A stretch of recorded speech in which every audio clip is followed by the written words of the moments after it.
Good evening, everybody. Welcome into To The Point. We're all doing well on this Thursday, January the 4th.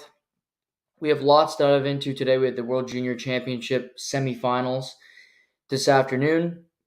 I want to get into those games. Going to talk about the NFL opt-outs coming up this weekend. If we don't get to that today, we'll talk about it tomorrow with the NFL schedule in full force and a lot of teams sitting out players, mainly quarterbacks. This weekend, after clinching playoff spots, we got some NHL storylines that I want to touch on. Before we get going, something I try not to do during podcasts is to drink water. I try to go the entire hour 25, hour 30 without having any water because having a break, it can sound shitty on the audio, and if there's a pause, and that's the worst thing you can do. I may have to today, so I apologize in advance. I've been a little bit stuffed up, a little bit under the weather, and I'm fine. But it's just my throat's a bit sore and again stuffed up. So if I have to have a drink of water, I apologize, but I'm just going to say that up front. So if there is a pause, it's because I had a drink. But I'm going to try to get through this without having any water.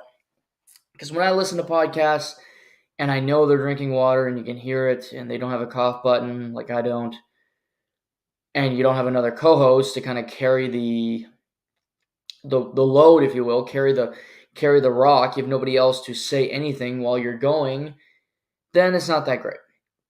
And it's dead sound. And it's awful. So I'm going to try to get through this without having to do that to all of you. But we'll see how it goes. There are two things I'm really passionate about. Sports is number one. That's pretty obvious. And number two, for better or for worse, when I started going to university, I could care less about politics. I didn't care.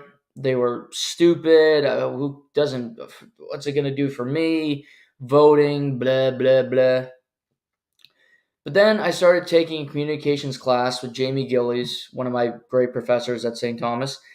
And he got me interested in politics. And now it's probably my second biggest hobby, my second biggest interest behind sports. And I want to talk about this story because it's mixing politics and sports, and I think it's a big deal, and I want to talk about it. Tuesday on the Pat MacAfee show, which if you're not familiar with Pat MacAfee, he has a show on ESPN. It's on every afternoon. And on Tuesdays, Aaron Rodgers makes an appearance for a small fee or large fee. We don't know. All I know is he gets paid to go. I love Aaron Rodgers. I think he's incredibly intelligent. I've talked about this before. I obviously went to Cal, got a degree, and you think, oh, he's a football player, went to Cal. Well, he got a degree while after going pro. He's a smart dude. I think he's a really big thinker. He thinks outside the box, and he's been a guy that was caught lying about the whole COVID vaccine situation, saying he was immunized and then he was found to have not been vaccinated. And I've talked about that in the past, that I thought shouldn't have lied. But also, he clearly didn't have the courage or didn't have the trust that it would have been, perceived well if he said he was not vaccinated. And I think looking at the landscape of the world then, I think he was right in that opinion. You were, a vilified human being if you didn't think it was a good idea. You were looked upon, less than favorably by the masses who, were believers of Anthony Fauci and other people like him. So, for the most part, I'm on the side of Aaron Rodgers. I think he's interesting. I think he's great.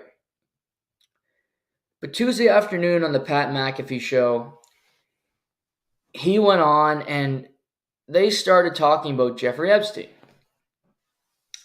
Jeffrey Epstein, obviously one of the biggest pedophiles, child trafficking, horrible people in the world. He had so many connections with famous people. There's a list that's going to be released sometime. It's been redacted a few times that it hasn't been released, but it's going to soon. And Aaron Rodgers goes on McAfee and he says, yeah, I know somebody who's going to be nervous when the Epstein list is dropped. Jimmy Kimmel. Jimmy Kimmel, who is an employee of ABC, which ABC is owned by ESPN or Disney. So McAfee, Jimmy Kimmel, while they do different things, are in fact coworkers. So obviously this is a big deal. But Pat kind of joked about it, and he was kind of on board, and he did his McAfee shtick, which I'm not as big a fan of McAfee. It's kind of like spitting chiclets in hockey. I appreciate what they do. They have their own lane, and people love it. I don't begrudge anybody that listens to it. It's just not for me. But I like Rodgers' appearances because I like Rodgers. The other time I don't listen to his show. But Rodgers threw this out, and it went crazy. Because what it did is it fueled the fire of the right and the left. And I think Aaron did it for a reason.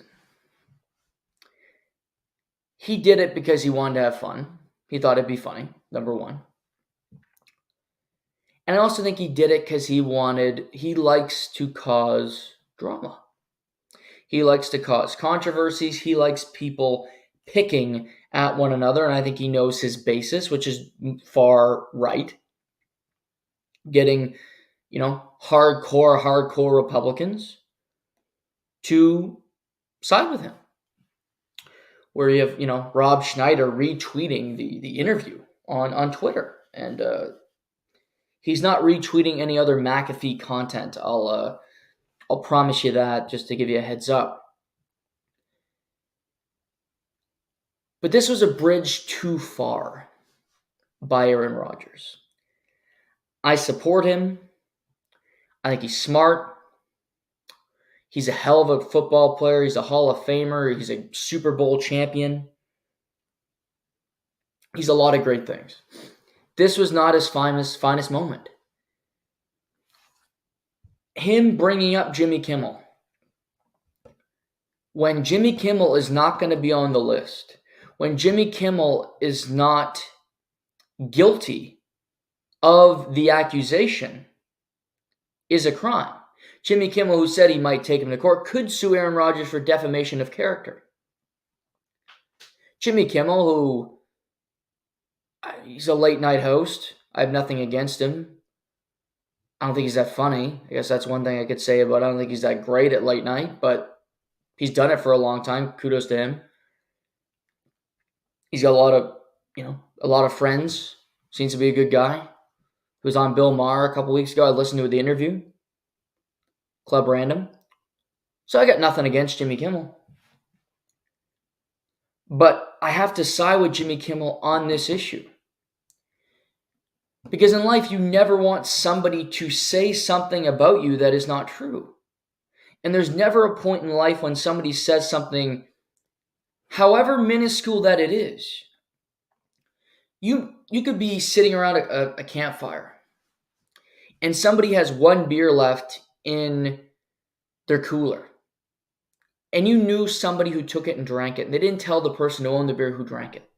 But that person goes, oh yeah, Noah stole the beer. I would never just sit there and take that as a human being. Maybe others would. I wouldn't, because I'm not going to admit to something I did not do. That goes against my being. That goes against my upbringing. You don't admit to guilt if you're not a guilty human being.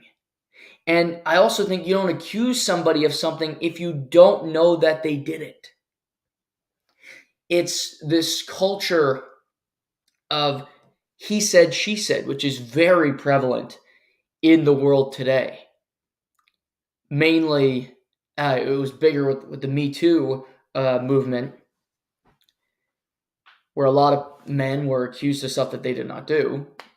A lot did it, but Some cases, obviously, accusations were false, and it was women trying to join a movement that they weren't involved in.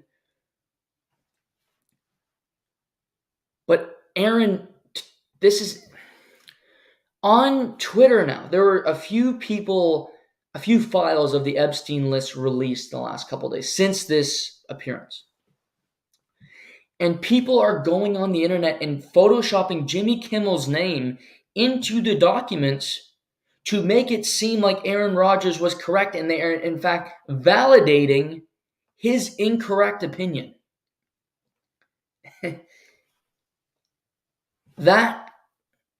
It just can't happen. It can't happen. It's not okay.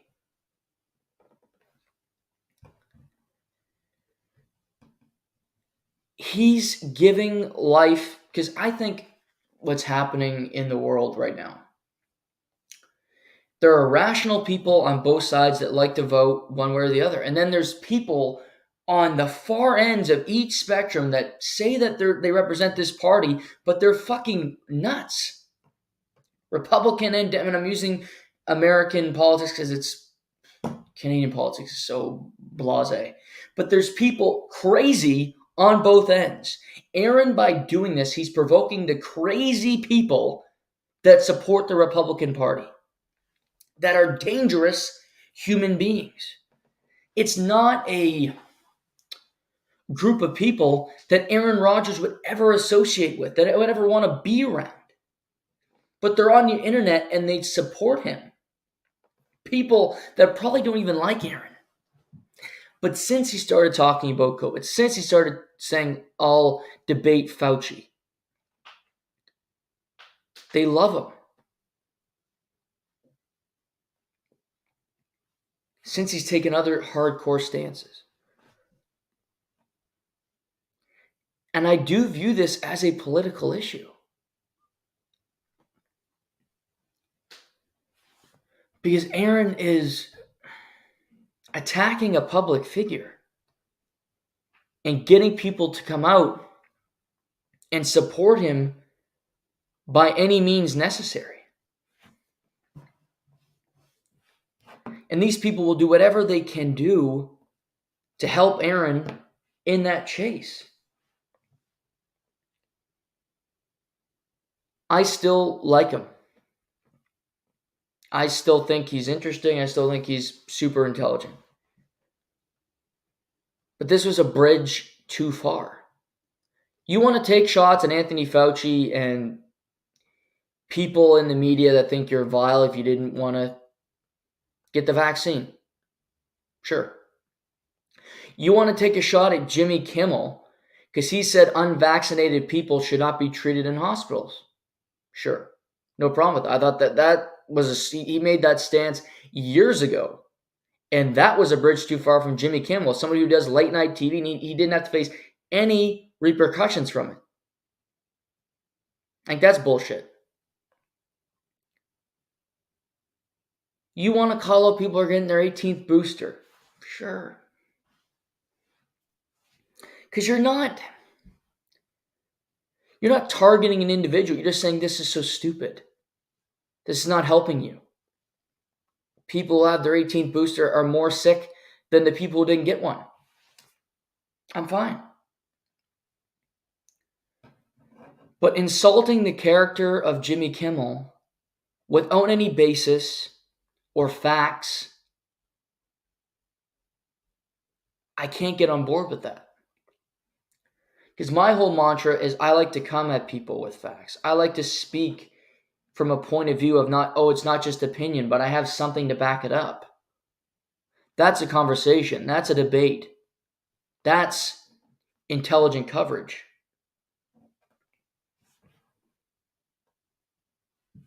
That's the grander scheme here. You want to show examples and attack certain positions? Sure.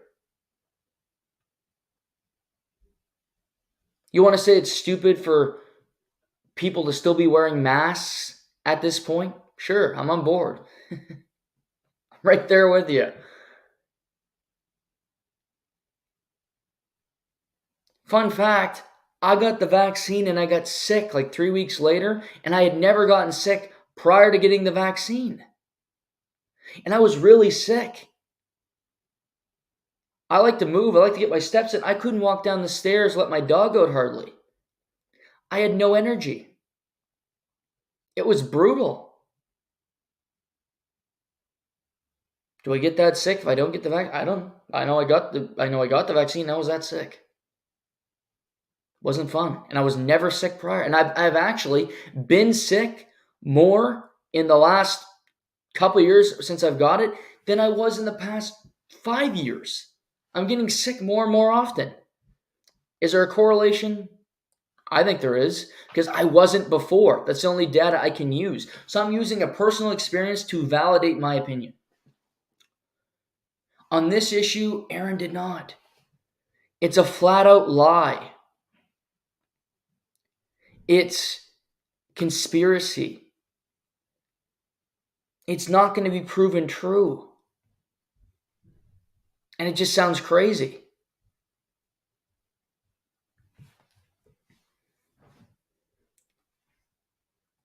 He shouldn't have went there. And now I wonder, what's ESPN going to do? Because I think they like having Aaron Rodgers. They pay MacAfee, I think, $17 million a year for him to do his radio show and him to do College Game Day.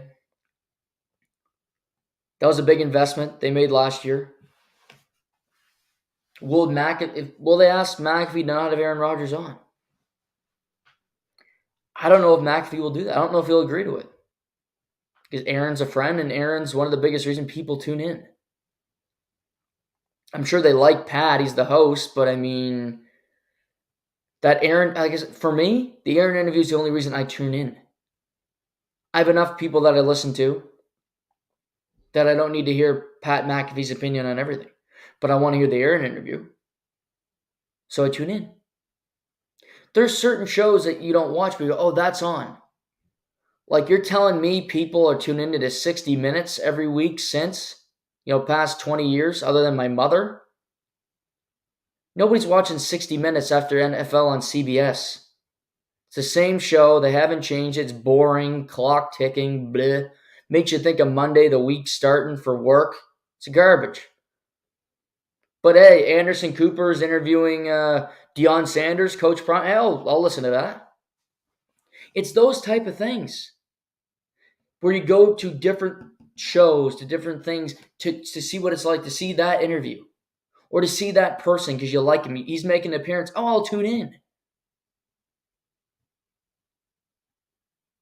For the PWHL, Hillary Knight's playing in my city tonight. I'm going to go watch that. I might not be the biggest fan of it, but I know her. I'm going to go tune in. Oprah's got, I don't know, Barack Obama on today. You might be a big Obama fan. I'm going to go tune in because I want to hear Barack and what he's got to say about Aaron Rodgers and Jimmy Kimmel. Hopefully you come to me every time because you just like my commentary. And it's interesting. I hope. I'm not going to go much longer on this. I almost went 20 minutes. I apologize if you don't like your politics and sports intertwined. But I thought this was interesting. And it's huge in the media right now. It's beyond sports. It's woven in just to normal people hearing this story about Jimmy Kimmel. It's in the pop culture zeitgeist. It's sports adjacent. And if there are any updates, we'll talk about it. Because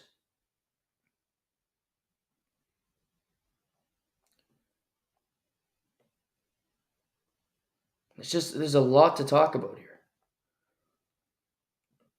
It's a big story. Two pretty powerful people.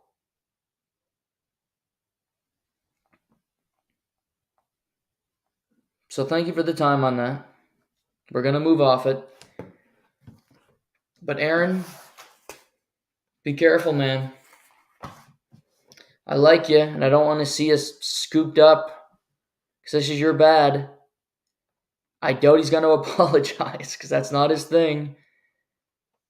He's hard-headed. I know nothing about that. World Junior Hockey Championships. Easy transition. Semifinal Thursday.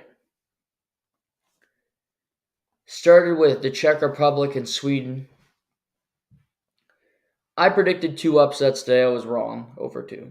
Came close and won, but I was 0-2. Something I've realized that I gotta fix about myself. Well, I gotta fix a lot of things, but this is just probably fix this like today. So that's realistic approach to fixing myself. Since I stopped being a fan of any particular team, including Canada, I just watch the games for the games.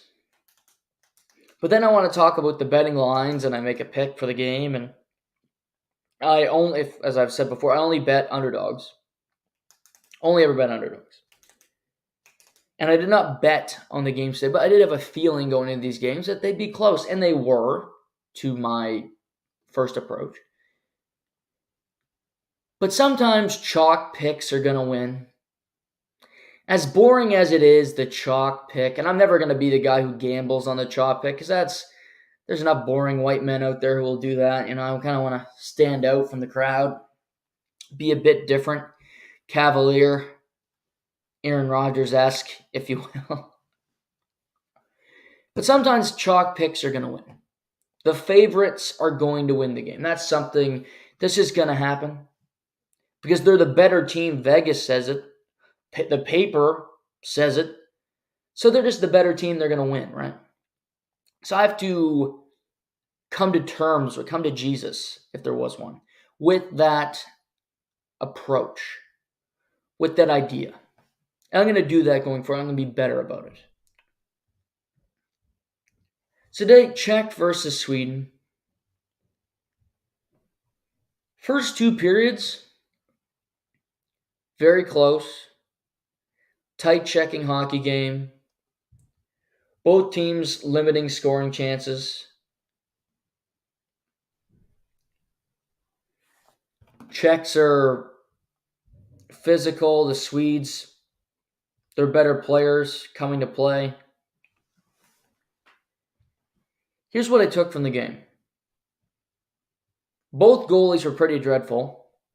Hrabal for Czechia let in 2 brutal goals from the point that he could see both of them that can't go in, ever. Same thing with Halavid for Sweden, who let in 2 goals via the 5-hole that just can't go in. Either of them can't go in. He saw both of them, no screens, no tips, no deflections. Bad goals. So both goalies were bad. But Sweden was the favorite because they have more high-end talent than Czechia. Czechia beating Canada is a big upset because Canada, while they don't have the best team they ever had, have more firepower than Team Czechia. And in the end, when you're going into a third period and you need somebody to score a big goal, you need your best players to come out and produce. Sweden did, and Czechia didn't. Yuri Kulik, who I think is their best offensive player, didn't record a point today. He's got 1 point in the last 2 elimination games, medal round games. He had a great first period with him and Shapovalov, the Vegas Golden Knight 3rd rounder. But after that, they were hemmed in a lot of the night. Didn't get a whole lot of high danger scoring chances. And they struggled. And I thought Galvis, the 17-year-old, was great for Czechia getting the puck out of the zone. And they used their points very effectively. But Sweden won this game because they had the fresher legs in the third period. They came out with more energy. And their best players were their best players. Jonathan Lekkerimäki has been fantastic throughout the tournament. 19 years old, draft pick of the Vancouver Canucks, has a fantastic shot, and has been Sweden's go-to guy when they need to score a goal. And after 2 periods, there's only one power play. It was for Czechia. They scored on it. And there was only one power play the entire game for Sweden. I thought today's officiating was pretty damn good after the debacle that we saw on Monday. There was no reviews. I was thankful for that. But overall, a pretty damn good day of officiating. And you see Sweden starting cycles, getting pressure. A Czech defenseman named Czech, oddly enough, gets a cross-checking penalty in front, and Sweden goes on the power play. And Lekkerimäki gets a one-timer, and he blows it past Harabel to make it 3-2 Sweden. They get the lead for the first time in the game. About 2 minutes later, Czechia has an odd man rush. They drop the puck back. The shot is blocked. Pass is thrown down the other way to Noah Ostlund, who has a complete breakaway. He goes forehand, backhand, makes it 4-2 Sweden, and that really was the game there. Lekkerimäki ended up scoring another goal. But you had Lekkerimäki, Ostlund, who was voted one of their top 3 players in the tournament, and Lindstein, who's been great, who had 2 points on the game, played big minutes, were important, and they found a way to get it done. Havlid really did not have a big part in the third period. He didn't face a whole lot of shots. The play was in the Czechia zone, and Sweden scores 3 goals in the third period, and Czechia could do nothing about it. Trying to forecheck, trying to limit chances, but ultimately the better team with the better players won the game. The home team were only going into their second World Junior Championship gold medal game since 2018. It's been a minute for them. Not a nation that gets there a whole lot, that has this type of... You'd think more often, you think of Sweden, a superpower in the hockey world, but not at this event.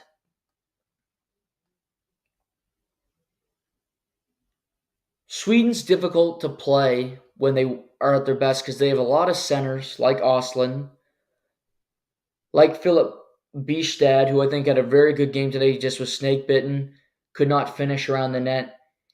They wear on you. They're big centers. They're physical. They just wear down defensemen, and eventually you're going to break.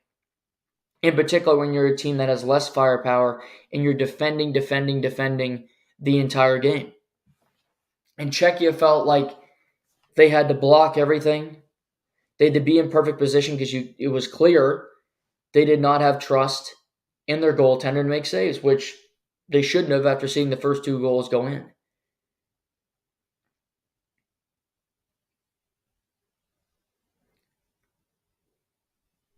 Sandin Pellikka, Lekkerimäki, Lindstein, Ostlund, Bistad. They have some very good hockey players that can produce. And they're going to need those guys to continue producing one more game when they meet the United States. Because the United States also won today. So the final that I predicted from the beginning actually came true. It is US and Sweden. I just thought they'd both lose today, and they're 1-goal games in the third period. So what can I say?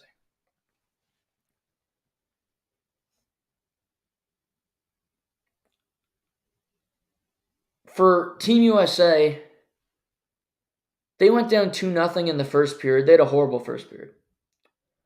Turning the puck over, playing lazy, playing unattentive like I thought they might. Kind of talked about that's how they play. I worried about them getting down the game because I thought they'd get frustrated, which they did at times. From about the 5-minute mark of the second period on, the United States were clearly the better team. They controlled play. And it was only a matter of time before they got on the board against Finland. Finland was defending. Coco was making fantastic saves. But the U.S. were all over the puck. Gabe Perreault, Will Smith, and Ryan Leonard were the best line for the U.S. today. They moved Jimmy Stuggerud up to the top line with Cutter Gauthier, which was a smart decision by Carl, the head coach at the University of Denver. Brindley was going. He was dancing around. You had, to me, the biggest X factor was Lane Hudson and Seamus Casey moving the puck in and out of their own zone. So easy zone exits. The way they cycled the puck around using their defense. Those two guys are special talents. They're both small, so I don't know how good they're going to be at the NHL level. But they both have good shots. They both are so creative. It's a joy to watch them play, quite frankly. And Finland eventually takes a penalty where Jimmy Snuggerud's tripped trying to cut into the middle of the ice. We get on the power play and Jimmy Snuggerud scores going bar down from a ways out, just an incredible rocket of a shot. And that gave the United States some momentum. And before the end of the period, the Smith, Perreault, Leonard line connected. Will Smith scores to make it 2-2. So he put one in the empty net. And to Finland's credit, they played, I thought, a pretty damn good third period. They fought back. They forechecked tough. Goaltender was giving them big saves when they needed it. They were not going down without a fight by any means. Manisto, the big centerman who plays two ways, he was grinding on defense, getting pucks in deep, creating scoring chances. But in the end, Finland takes a penalty. And when you're a nation that is just less talented, you can't do this.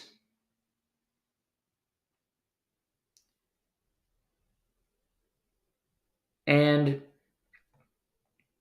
Cutter Gauthier scores with 3:13 left from Lane Hudson and Gavin Brindley. Beautiful shot over the blocker, top shelf of Kakko. And Trey Augustine did make some big saves down the stretch when they pulled the goalie. Had to make made a toe save on Yanni Newman to keep the game 3-2. But in the end, the United States did enough. They survived. They played a strong 40 minutes, did not show up for the first 20.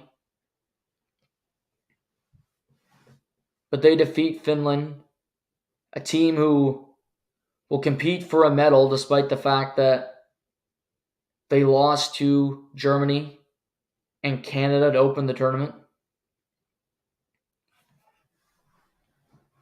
But we got USA and Sweden, the two best teams in the tournament, said by most scouts coming in,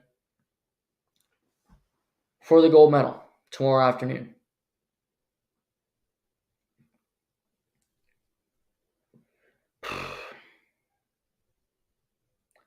If I'm looking at it,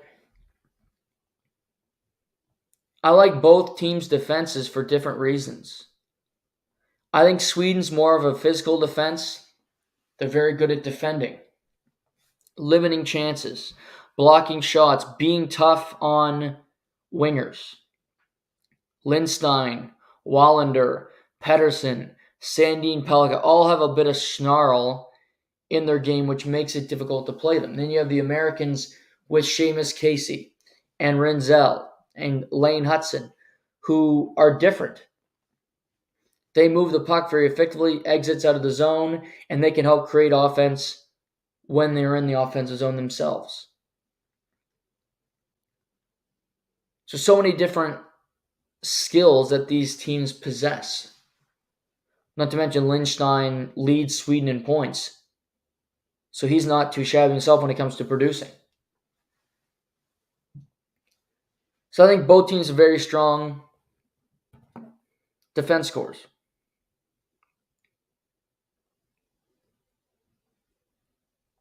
I'm going to give the edge to the United States when it comes to firepower. Go through the roster. Gavin Brindley, Quinn Finley, who's underrated, Isaac Howard, Ryan Leonard, my personal favorite, Rudder McGorty, Frank Nazer III, Gabe Perreault, Will Smith, Snuggerud, Seamus Casey, Chesley, Lane Hudson. They can score goals when they want to. They have that crazy ability. Just you need a goal quick, they can get it done. Now, Sweden's no slouch with Lekaramäki and Ostlund and Bistad.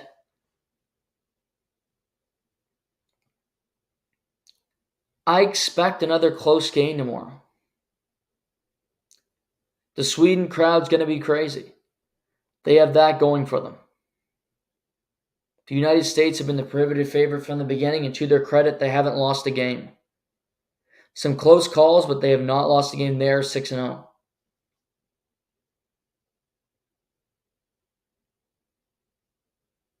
"5-2 for Sweden today. That was more of a 3-2 game.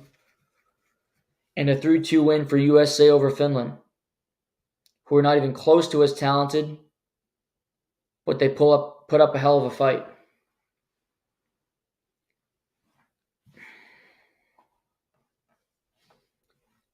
I'm going to pick the Americans to win 3-2 and take home the gold medal.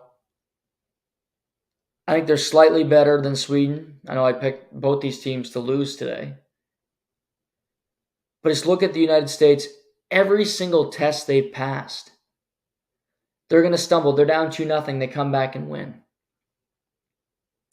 We're frustrated. We're going to take penalties. No, they didn't do that. They just kept chipping away. Winning these games. Find a way to make it 2-1. Get a power play, score on it, and then before you know it's 2-2. 3 minutes to go, you score a big goal to guarantee that you're going to the gold medal game. Trey Augustine's been game. He was phenomenal today when he had to be. I think he'll be good tomorrow. Sweden will hang tough. They'll keep it a game. I expected the USA to get the go-ahead goal in the third period and win 3-2.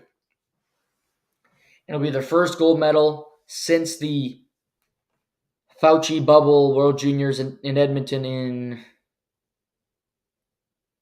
21, maybe? 21. Where Trevor Zegras was the tournament MVP.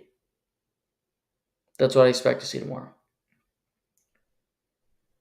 In the bronze medal game, so hard to say.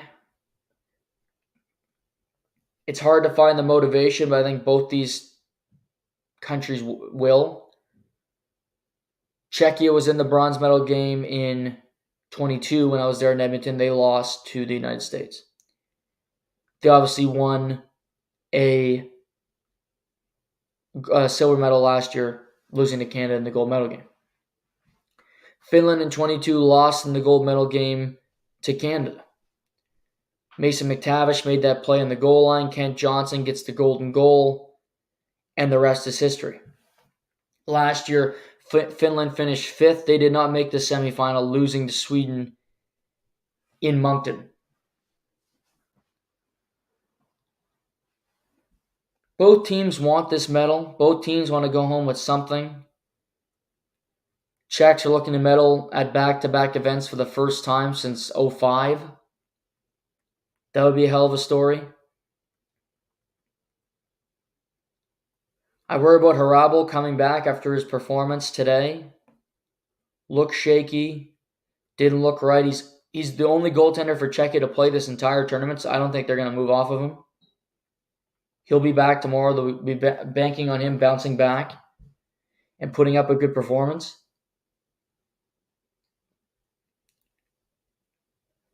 The Finns defended so well. They played hard. Another one-score game. I'm going to take Czechia 3-2. I look at Kulich, who hasn't had a great couple games. I think he'll be better. Him and Shapovalov will produce. They'll get some help from the back end. But again, another close game. Two teams that fought valiantly today that will be disappointed. But Czechia got more rest than Finland. Finland will be so deflated. But I expect a competitive, fun game in the bronze medal. But I'm going to take Czechia to win it. Also this morning, Germany and Norway met in the relegation game. Used to be best 2 out of 3. Now it's single elimination. I love that. Single elimination is always better. More intrigue. Germany, was up 4-2 late in the third. Norway scored twice to make it 4-4. It went into overtime where Germany ended up winning the game. They escape. They avoid relegation. Germany, it's a one and done. They're back down. And Kazakhstan will be promoted for the 2025 World Juniors in Ottawa. So congrats to Kazakhstan, and it's Germany avoiding one of the worst possible situations in tournament history, defeating the Finns, who could go home with a medal, and then being relegated in the same event. That's something else.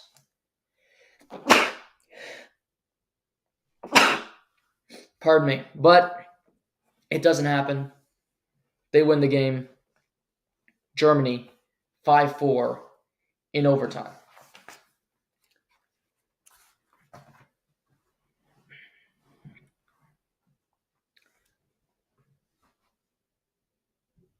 Toronto Maple Leafs have won 2 in a row,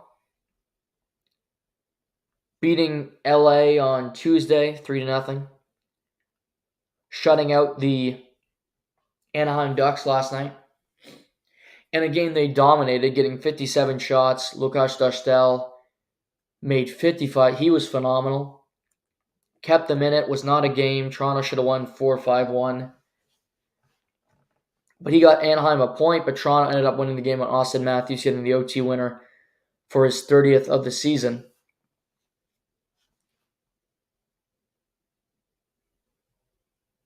Credit to Martin Jones. They play on back-to-back nights, which I agreed with. This Hildeby guy, I don't know. Playing in the American League, doesn't have great numbers.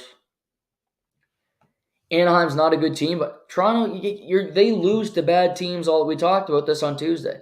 You can't take anybody lightly. You want the points because you're chasing Florida and you're chasing Boston in the standings, and those two teams are winning right now. So get the points and move on. They have San Jose twice in the next 5 days. Those are 2 wins. Have to be lock victories for Toronto because San Jose is the worst team in the NHL. So look at it that way. This is about building confidence, playing a certain way, creating better habits. Because it's not just on goaltending, because the team defensively hasn't been as good as they have been in past years. That's not just defense. That's also forwards and just the whole team. How are you going to defend? Are we going to give up a lot of 2-on-1s? Are we going to take this many chances? I thought it was a good step in the right direction. They dominated both games. Goaltending was great in both games. And as of right now, goaltending is not an issue because Martin Jones has been good. If Martin Jones was dog shit the last 2 nights, then it becomes a story because then you're relying on Hildeby to be your goaltender, and I think that's a loser's race. Then you're really screwed.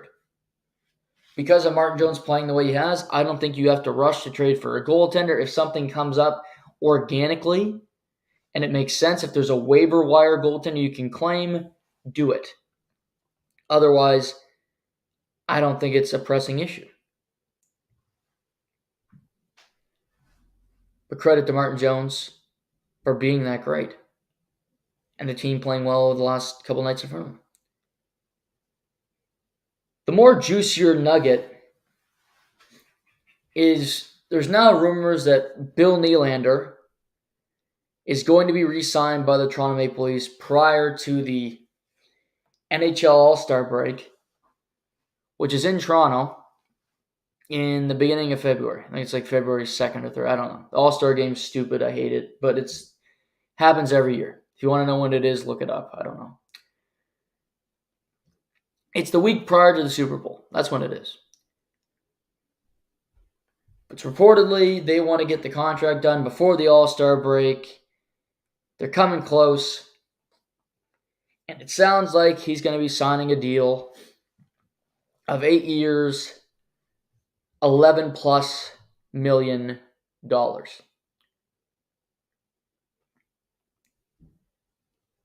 How do you feel about that, Leafs fans? It's hard to argue that William Nylander is not worth that. He's 5th in NHL in scoring.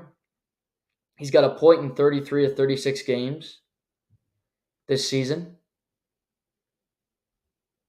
He had 2 goals against the Kings. He's been pretty dominant every night. He's been their most consistent player, I would argue, still at this point of the season. But then you look up and you compare it to other players, which you're going to do.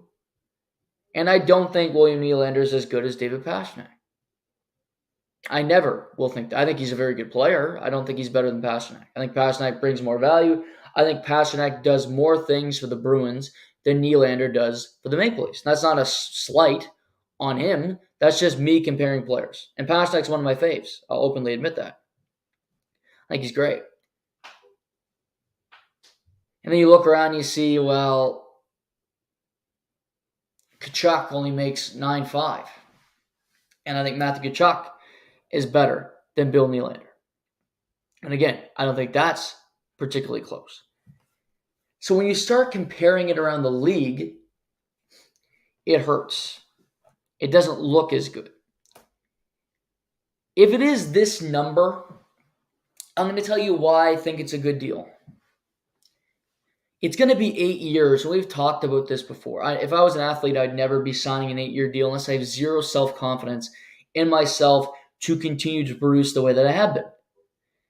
And it would honestly make me a little worried if I was a team signing a guy for 8 years because I want a guy motivated to continue to play well and produce and go past, the benchmark that they've set. For me, if Toronto signs Bill Nylander to an 8-year, $11.25 million extension, that's a good contract. It's not greedy. It's not an overpay because the salary cap is going up and it's an 8-year deal. 8 years you have control of this guy.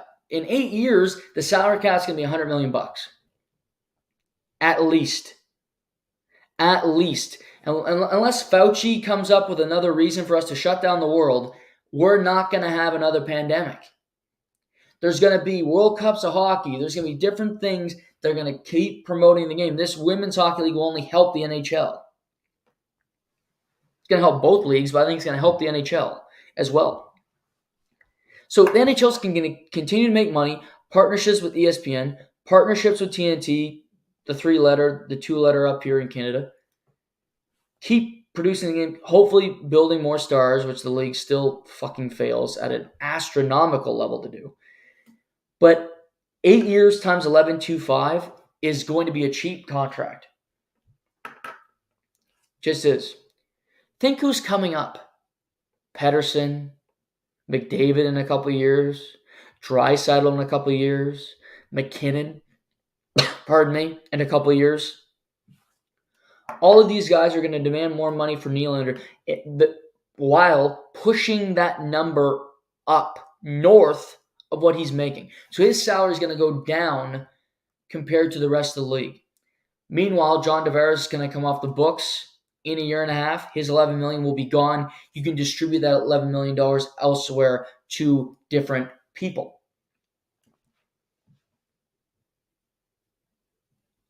I wouldn't sign William Nylander to an 8-year contract because I don't want anybody for 8 years.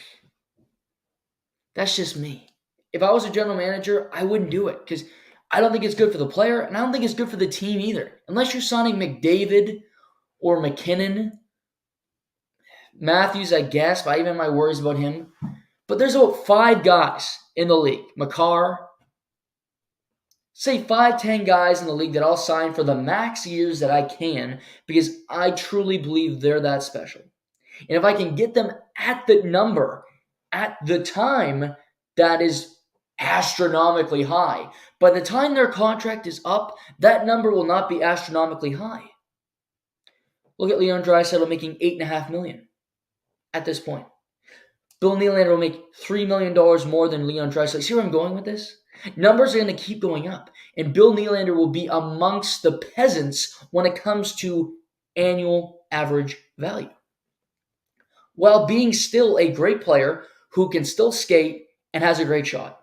And if you have a great shot, it doesn't go away. Just ask Alex Ovechkin. Still shoot the puck. You still have that skill. It doesn't go away from you. Your skating might not be as good in the 8 years, but you still got it.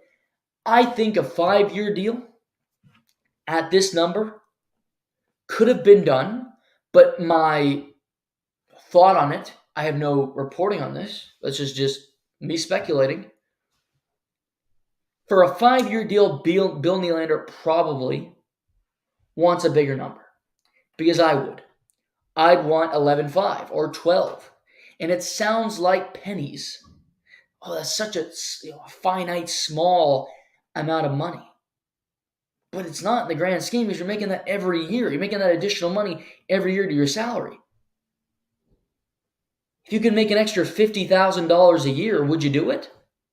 It doesn't seem like such a small potatoes when you add it all up. I'm making $50,000 more a year, $300,000 more a season. That's not a small amount of money. So I think the Leafs don't want to give him that number. They're also living in the present day where the salary cap isn't 95 to 100 million. They're hoping it goes up this offseason, which will help them with their cap situation. Give them some flexibility with guys like Tavares, so they don't want to be paying what they are. Have the ability to re-sign Nylander and have Matthews kicking in, and Tavares and Morgan Rielly, who signed long-term. But the number is absolutely fair at 11.125. It's a fair number. And this is something to remember. You don't have to be the best player to be paid like the best player in the league or amongst the best players in the league. It's about becoming a free agent at the right time. For a period there, Dak Prescott was the highest paid quarterback in the NFL. Is he better than Patrick Mahomes? No. Is he better than Brock Purdy, than Lamar Jackson? No. But he was the highest paid quarterback in the league, because when he was a free agent, he was next man up, and that's how it works. It's not about if you're better than this person. It's about, that's what they made, I'm up now, I'm making above it. And Willie Nylander wants to be paid like David Pastrnak. And to his point, if you're looking at this season, he's fourth in the league in points, tied with Artemi Panarin, who makes $11.6 million. So if he's at that number, he's making less than Panarin. I think Nylander's a better player than Panarin. I think Panarin's been great. I can't stand him. He's not a player performer. He's lazy as shit. 9 out of 10 games, he leaves the rink and doesn't have to take a shower, because he doesn't skate, doesn't do anything. Nylander has one more point than Pastrnak. And he's played one fewer game, I believe. So they're right on par. Again, do I think Nylander's better than David Pastrnak? No way. Never. No way in hell. But David Pastrnak was making $6 million when Nylander was making $6.9 for their whole career till last year when Pastrnak signed his extension. So it's not crazy to see the two linked. And is one superior to the other? Absolutely. But that's just the way the cookie crumbles. They're similar. They're close in points. They both play the wing. He makes that, I'm going to make this. Panarin, who Nylander can say, I'm a great playoff performer. Panarin doesn't even break a sweat. He's the laziest son of a bitch on the ice. I'm still going to make less than him and actually go out and produce. While Big Poppy 34 and Mitch Marner take every spring off so they can go to UFC in May. I'm trying to win here. Their lack of accountability is not my problem. Mikko Rantanen makes over $11 million. Nylander has more points than Rantanen. He's got more points than Jack Hughes. He's got 6 more points than Austin Matthews, who makes the most money in the league. So when I start putting it all together, it's not that crazy. It's the going rate. Just the way it works. Is it right? Maybe not. Does it make sense? Probably not. But that's the way it works. I think it's a good deal. But would I want to sign him for 8 years? No. And quite frankly, if I had to pay $12 million a year to get him for 5, I'd do it. And I don't think you hear a lot of people, analysts, say that. Get him for 8, you had him for 8 years. It's a risk, sure. He could be great and he's free earlier and then you got to pay him more money or let him walk. In 5 years, who knows where the Maple Leafs are? He could be a member of the St. Louis Blues at 3. This team trades assets like a team trades pregnancy tests. They might be a shit organization in 3 years trading off these guys. It's somebody else's problem. 5 years, 8 years. Windows don't last that long. And when they are lasting that long, it's not for the right reasons. Detroit was a playoff team for 22 years. But how many of those years were they actually Stanley Cup contenders? Not that many. So it's a great story. We made the playoffs year after year after year. It's great for ticket sales, great for revenue. But when you're a team in a prominent market, you want to have an actual chance of winning. The Maple Leafs want to actually be able to sell that bill of goods to their fans because they've been selling hope for the last 6 years with no winning. The Maple Leafs have been living the Detroit Red Wings lifestyle. Maple Leafs fans are going, we got a chance. Oh, no, we're done. Let's build a winner now with a guy in a shorter window. And if you get to the summer and you got to buy out John Tavares because you don't have the money, so be it. You can do it. It's an uncomfortable conversation, but you can do it. Sure, it's not fun for parents when they have to tell their kids, oh, the birds and the bees conversation. You think that's fun? It's a tough conversation. When somebody's going through a divorce, you got to talk to your kids. Is that a fun conversation? It's a conversation. Get fucking real. Have the conversation. Go, we love you. You're our captain. But kick rocks. Or would you consider readjusting your contract for us?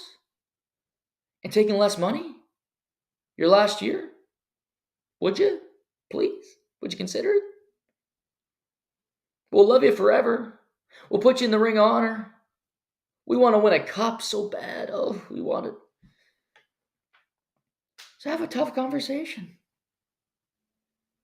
But 8 years, 5 years. 5 is always better. Because at 5, it's an easier contract to trade as well. Another thing to consider. But these general managers like that. They like that 8-year deal, the press conference, the headline, Twitter. We got them locked up for 8 years to come. Blah, blah, blah. Okay. Sure. You got him for 8 years, huh, Chumlee? Yeah, that's going to work. Was Duncan Keith in Chicago for 10 years? No.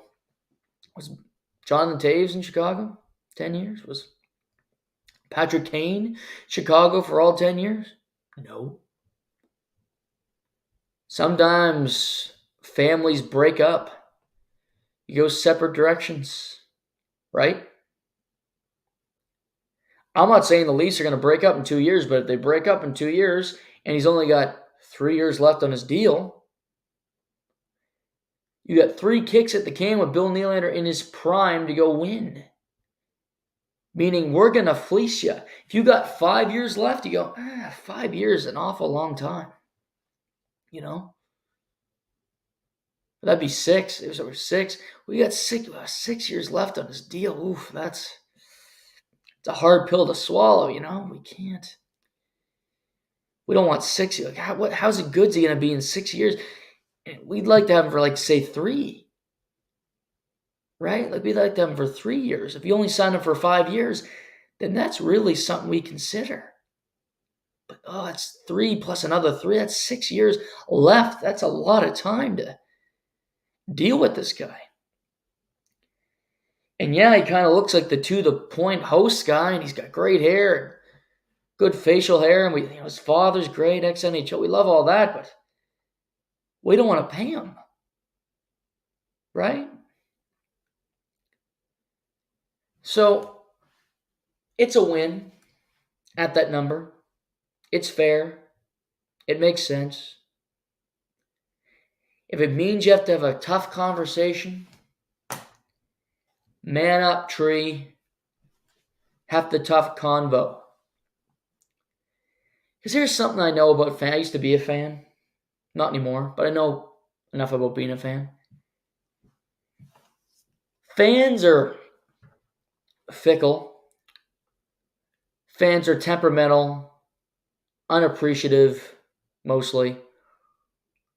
But at the end of the day, they might be upset because you strip a guy of a C, or you trade somebody that they really like and they've just bought their jersey and they're upset about it. Wah. But at the end of the day, if you build a winner, they forget who that guy is.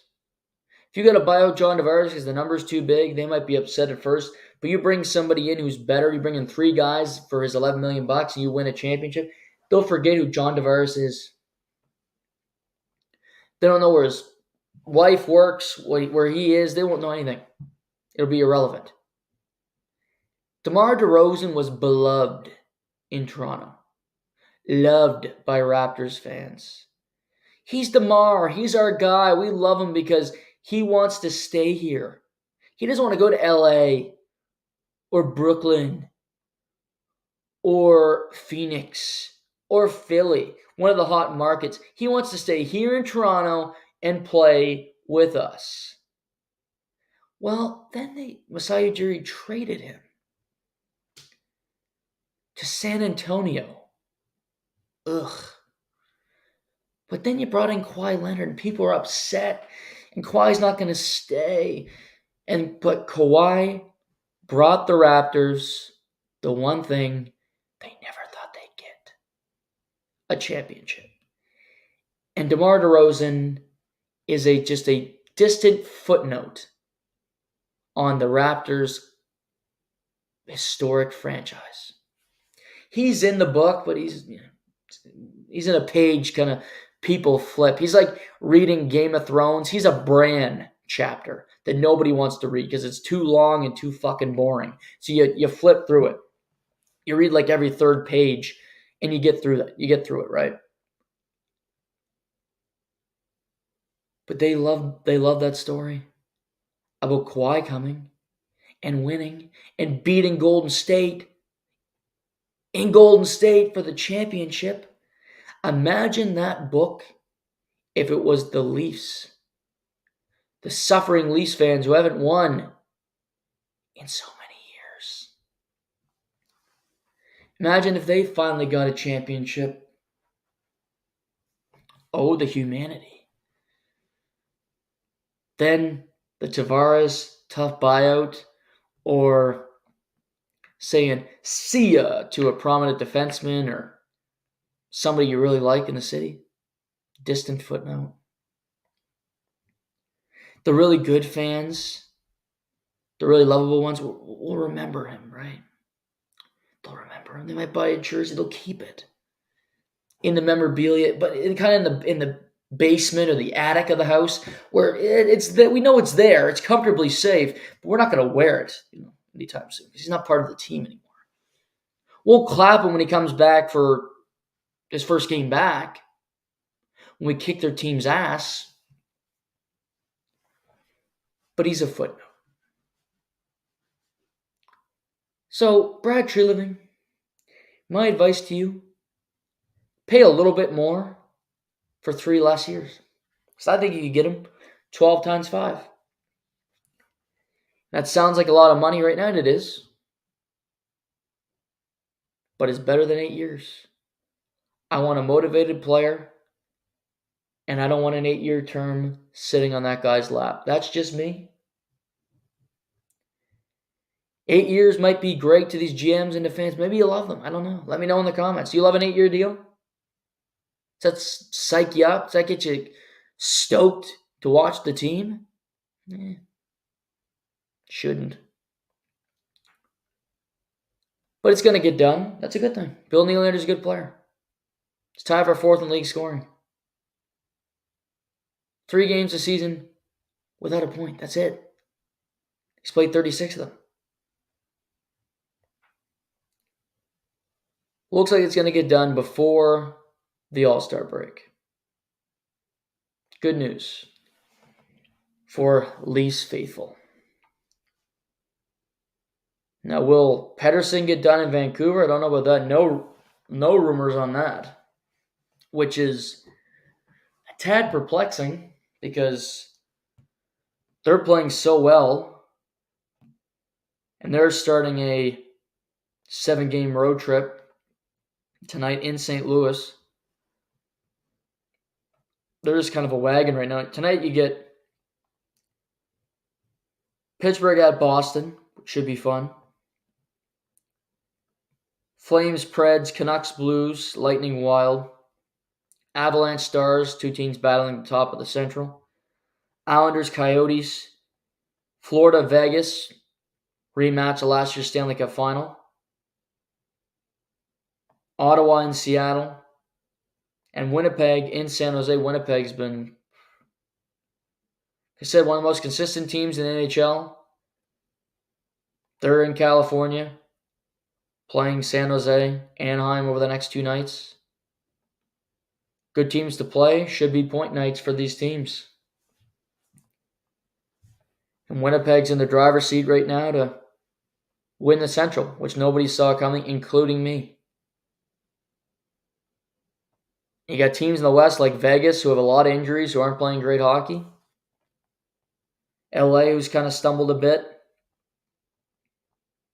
Coyotes are starting to come back to earth.